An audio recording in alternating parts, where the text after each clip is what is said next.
안녕하십니까, 최우빈입니다. 제가 예전에 한번 E 프라임 강을 한번 진행한 적이 있는데 오늘은 또 O 프라임입니다. 그러니까 5강에 이어서 또 뭔가를 한다는 건데 이게 또 조금 간략하게 정리를 할게요. 그리고 이제부터 좀 참고를 하셔야 될 게 이명박 정부부터는 아직까지 다루지 않습니다. 그러니까 우리 자습서는 이명박이 좀 간략하게 나와 있어요. 좀 원론적인 내용으로 그냥 거의 뭐 후보 공약 갖다놓은 거랑 비슷한데 이명박부터는 아직은 다루지 않습니다. 왜냐면 너무 오래되지 않았어요. 너무 안 오래돼서 이명박이 좀 나중에 후에 좀 역사가 되게 좀 다르지 않을까 싶습니다. 제가 뭐 어른이 됐을 때는 뭐 다루고 있겠죠. 그러니까 최소한 10년 정도는 자른다고 보면 돼요. 역사에서 10년, 15년 정도는. 그래서 오늘은 이제 노무현 정부도 좀 간략하게만 이제 다루도록 하겠습니다. 좀 복잡한 건 나중에 다루게 되겠죠. 자, 한국의 이제 민주주의가 이제 여러 정부를 거치면서 발전을 하게 됩니다. 먼저 일단은 노태우 정부가 있었죠.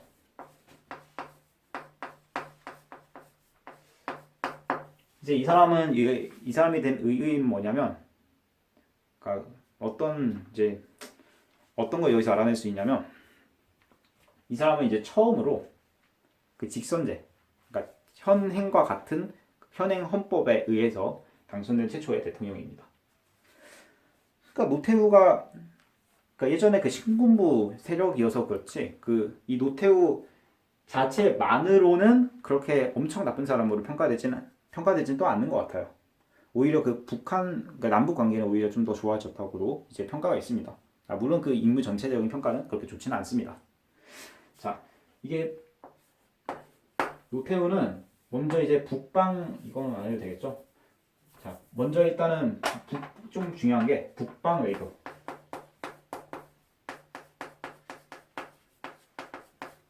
이 북방이라는 것은 그 소련, 그리고 중국, 자 그리고 동유럽까지. 이 소련, 중국, 동유럽과 이제 외교 관계를 맺게 됩니다. 이게 북방 외교고 북쪽하고 외교했다고 해서 이때 좀 남북 관계가 좋아졌다고 그랬잖아요. 이 중 하나가 가장 대표적인 것이 남북이 UN에 동시 가입하게 됩니다. 남북이 UN에 동시 가입하게 됩니다. 그러니까 노태우가 이제 좀 남북 관계에 있어서는 약간 지혜롭게 대처했다는 그런 평도 꽤 많습니다. 그러니까 무조건 적으로만 보는 시대는 이때부터 좀 서서히 좀 끝나갔다는 얘기죠.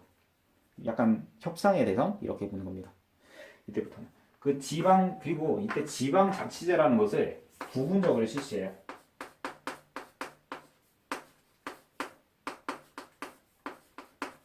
이거 실시는 하는데 아직 완전 전면 실시는 아니고 부분적으로만 실시를 하게 됩니다. 그리고 이제 그리고 서울 올림픽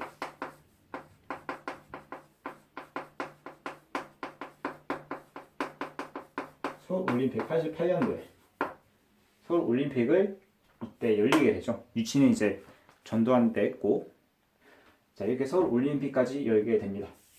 이게 바로 노태우 정부고, 자 그 다음에 이제 김영삼 정부입니다.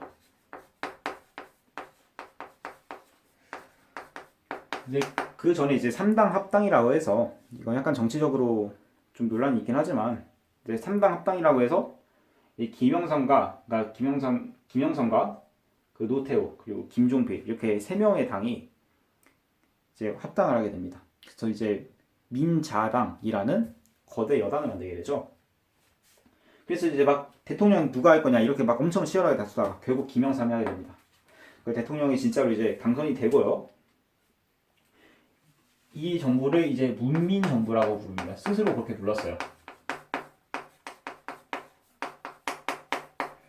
이 김영삼 정부는 어떤 특징이 있냐면 최초에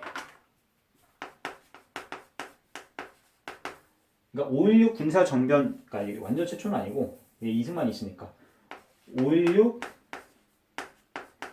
군사정변 이후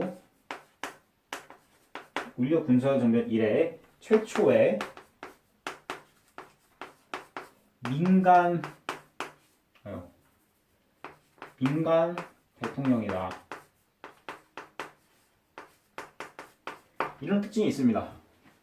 그러니까 그 전까지 계속 군사 정권이었잖아요. 이제 그게 좀 깨졌다는 거죠. 그래서 스스로 문민정부라고 불렀습니다. 자, 이렇게 됐고, 자, 그래서 이때 좀 가장 중요한 게 역사 바로 세우기 운동이라는 게 있어요.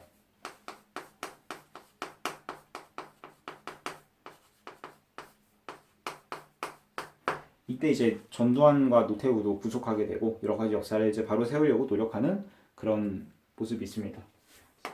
자, 가장 중요한 것은 이제 전두환과 노태우를 구속했다. 뭐 실제로 이제 징역은 뭐 끝까지 다 살고 나오진 않습니다.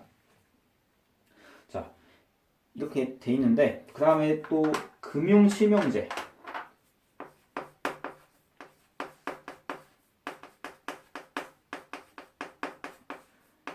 실명제. 그리고 이 지방자치제가 전면 실시돼요. 이 지방자치제가 이때 전면 실시되게 됩니다. 그런데 김영삼 정부 때 가장 큰 한계가 뭐였냐면 IMF죠. 가장 큰 한계는 IMF가 이때 옵니다. 이게 97년도. 이 정도 그 연도는 상식으로 알고 계셔야죠. 자, IMF가 97년도에 터지게 되면서 우리나라의 그 경제가 굉장히 악화됩니다. 자, 이렇게 그러면서 막 실업자가 엄청 증가하게 되고 여러 가지 이제 공장도 많이 문을 닫게 되죠. 그래서 지금 이제 현대랑 기아가 원래 나눠져 있다가 지금 합쳐졌잖아요, 하나의 회사로. 자, 이렇게 IMF가 터지게 됩니다. 이것을 언제 해결하냐? 김대중 때 해결합니다. 이 사람은 이제 또 국민의 정부라고 해요.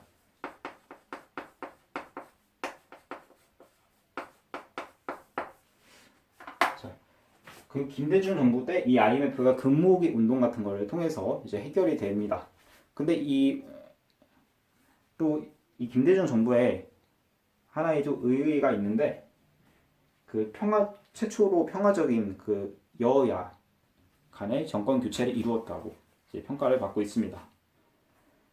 자, 그리고 이때 제 가장 중요한 거 1차 남북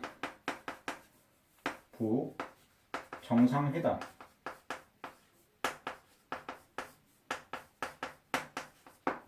제1차 남북 정상회담을 이때 열게 됩니다. 그래서 뭐 6.15 공동선언 같은 거 있잖아요. 이때 발표한 거예요.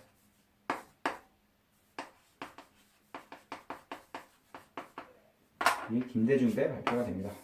그럼 이제 뭐 회담 여러 번 했지만 문재인 정부 들어서도 그 문재인 정부 빼고 말하자면 2번의 회담이 있습니다. 정상회담이 있습니다. 언제 했냐? 위로 올라가서 노무현 정부 때 하게 됩니다. 이 사람은 이제 이 정부는 참여정부라고 부르죠. 이제 이분도 이제 간략하게만 설명할게요. 일단은 이건 무조건 설명해야 돼. 제 2차 남북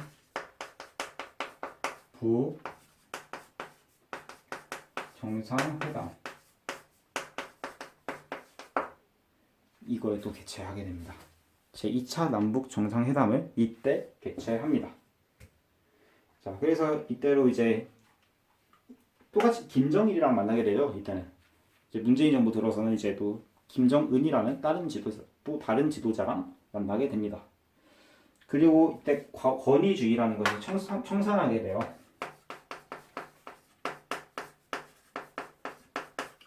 그래서 참여한다고 했잖아, 국민들이. 그리고 과거사 정리 작업이라는 게 또 있습니다. 뭐 이거는 알아만 두시고 아직까지 역사적으로 깊게 판 내용은 아닙니다. 뭐 나중에 다 이제 좀 더 자세하게 정리가 되겠죠. 자, 오늘 정말 이 정도로 알아두시면 되는데 이 권위주의 청산에 대해서 좀 드릴 말씀이 있어요.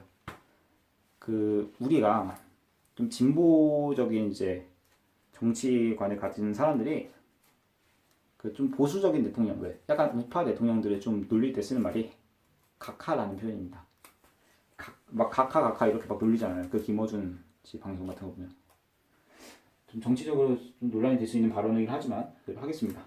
왜냐면 좀 이게 각하라는 게 근데 이거를 보수에서 진보 정치인 놀릴 때는 각하라는 표현을 쓰진 않습니다. 왜 안 쓰냐면 이게 이거랑 관련이 있는 거예요. 권위주의. 왜냐면 이제 진보 쪽에서는 이 표현을 굉장히 별로 이 표현을 쓰지 않습니다. 왜냐면 이때 권위주의가 성장되었기 때문입니다.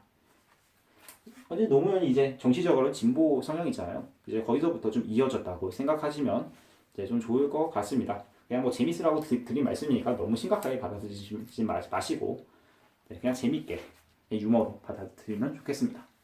자, 이제 이명박도 이제 제가 아까 말씀드렸지만 이명박도 자습서에 나와 있어요.